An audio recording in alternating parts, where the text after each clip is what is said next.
Están listos para tener un escalofrío nocturno. El relato que está a punto de escuchar tiene como finalidad entretener a nuestros suscriptores. Se recomienda discreción.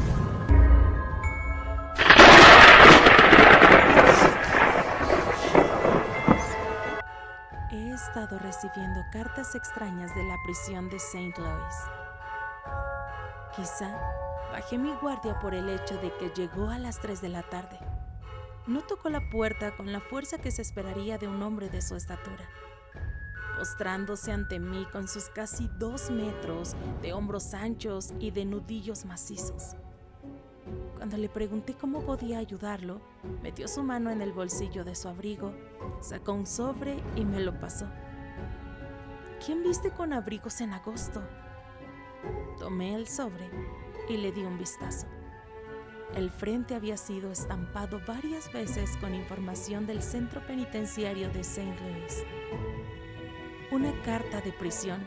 ¡Fantástico! No conocía a nadie que estuviera en prisión.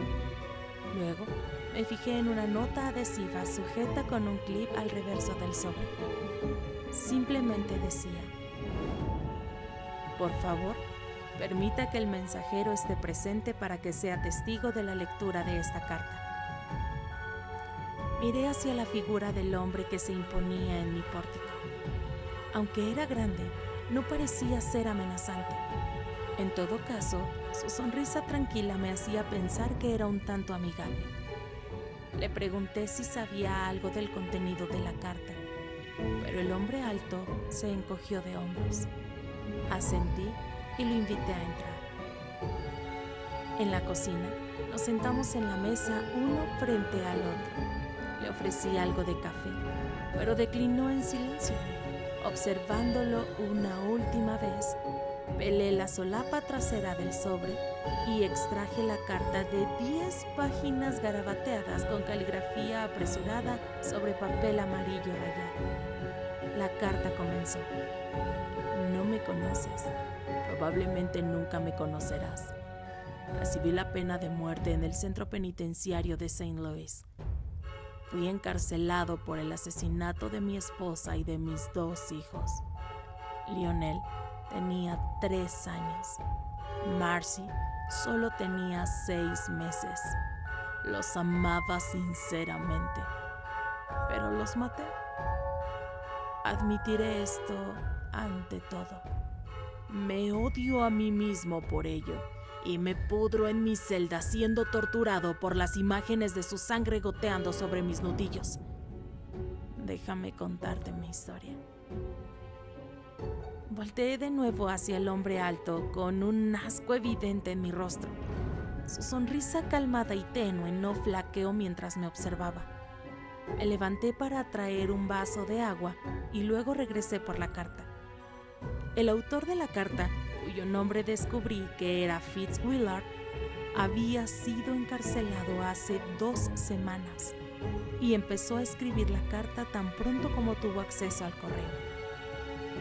Nunca explicó cómo consiguió mi dirección o por qué me escogió a mí para compartir su historia, pero la historia era brutal. Fitz declaraba que había sido maldecido.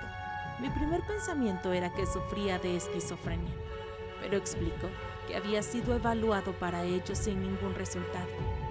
Insistía con que un espíritu demoníaco estaba atado a él. El espíritu maligno se burlaba de él. Lo torturaba en cada momento del día. Le susurraba actos despreciables a su oído cuando se acostaba en la cama. Aparecía en su reflejo cuando pasaba por los espejos. El demonio le sugería crueldad constantemente y llenaba el cerebro de Fitz de inseguridades, fobias e ideas siniestras. El día a día de la vida de Fitz se plagó de un comentario prolongado sobre las debilidades de los humanos, la fragilidad de la carne y la libertad que conferían las masacres. Reuniones de trabajo siendo acechadas por el alarido del demonio. Les siseaba cosas terribles acerca de toda persona con quien Fitz se cruzaba en la calle. Pero lo peor de todo eran los pensamientos del demonio en referencia a la familia de Fitz. Decía que su esposa era una zorra, que sus hijos eran unos bastardos malagradecidos. El demonio convencía a Fitz de que su familia no lo apreciaba, que su esposa lo estaba engañando, que sus hijos no soportaban tenerlo cerca, que Fitz nunca sería capaz de proveer lo suficiente para ellos, que su casa era un chiquero, que sus vestimentas eran trapos, que todo lo que Fitz había trabajado en su vida entera era un chiste mediocre, cuando mucho. Por 10 páginas, Fitz Willard relató la locura que reptaba en su mente, las pesadillas que lo despertaban docenas de veces durante la noche. El demonio hacía que los focos de luz tiritasen mientras Fitz caminaba por debajo de ellos. Hacía que el agua de la bañera se tornase roja, que se apilasen moscas en los espejos. Y las sugerencias del demonio se volvieron más y más furiosas. Se volvieron demandas, amenazas. Hasta que un día, Fitz cedió. Destrozó los cráneos de sus hijos infantes con sus propios puños, antes de estrangular a su esposa con tanta fuerza que fracturó la vértebra de su cuello previo a que finalmente se asfixiara. Así es como terminó la primera carta. El hombre alto se puso de pie y asintió en silencio. Luego lo acompañé a la parte frontal. Naturalmente estaba alterada. ¿Por qué alguien decidiría compartir una historia tan terrible conmigo? Día 2. El hombre estaba parado en mi pórtico de nuevo, a las 3 de la tarde. Y cuando abrí la puerta me entregó la segunda carta. Por más desconcertada que estaba, la noche anterior me había dado cuenta de que no me podía sacar la historia de la cabeza. Tomé la segunda carta y conduje a su mensajero hacia la mesa de la cocina. Quería más. ¿Qué palabra le hace justicia al carácter de la segunda carta? Sombría, retorcida, desesperada. El papel amarillo estaba lleno de figuras miserables amontonadas en esquinas y cuerpos pequeños desplegados con charcos de grafito. La segunda página de la carta simplemente era un gran dibujo. La expresión de una mujer carcomida por el sufrimiento, con su boca desencajada y su garganta repleta de larvas, arañas envueltas en su cabello, lágrimas surcando su rostro, sus manos sujetándole la cabeza e incrustando sus uñas aserradas en sus mejillas. La segunda carta me dio el nombre del demonio: Grimdead el Atormentador. Fitz profundizó sobre su deceso a la locura, la llamada sollozante que hizo al 911 mientras se paraba frente a los cuerpos inertes de su familia.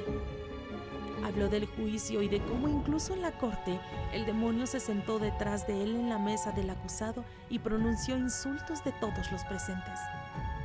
El demonio exigió que Fitz asiera el arma del alguacil al final del juicio, y Fitz lo hizo.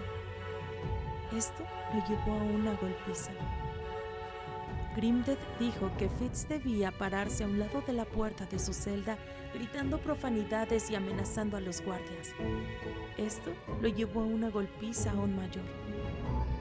Grimdead le dijo a Fitz que le escupiera al juez al día siguiente en el juicio, y por lo derrotada que estaba su pobre conciencia debido a la influencia constante del demonio, solo lo hizo. Le dio un vistazo con frecuencia al hombre sentado al otro lado de la mesa. ¿Estaba al tanto del relato terrible que se me contaba? ¿Es por eso que era tan importante que estuviera presente? Su sonrisa gentil nunca titubeó. Nunca se desvaneció mientras hojeaba mi cocina distraídamente. La carta terminó con otro dibujo. Esta vez, de todo el juzgado cubierto con abogados masacrados y el juez colgando de su cuello sobre el estrado. Todo había sido bosquejado con lápiz grafito y huellas digitales grises presionadas contra el papel amarillo. El tercer día, estaba sentada en el último escalón esperando que se cumplieran las 3 de la tarde. Justo a tiempo. El mensajero llegó y sin que dijéramos nada, le permití pasar por mi puerta. Dejó la tercera carta en la mesa de la cocina y se sentó. Pelé el sobre y me senté con una taza de café humeante por mi codo. En su tercera carta, Fitz habló sobre sus días en prisión, sobre cómo desde su encarcelamiento, Grimdead el atormentador lo acosó. Describió lo lento que era el proceso de la pena de muerte, que podía morir de viejo en su celda de prisión antes de que la fecha de ejecución se fijara.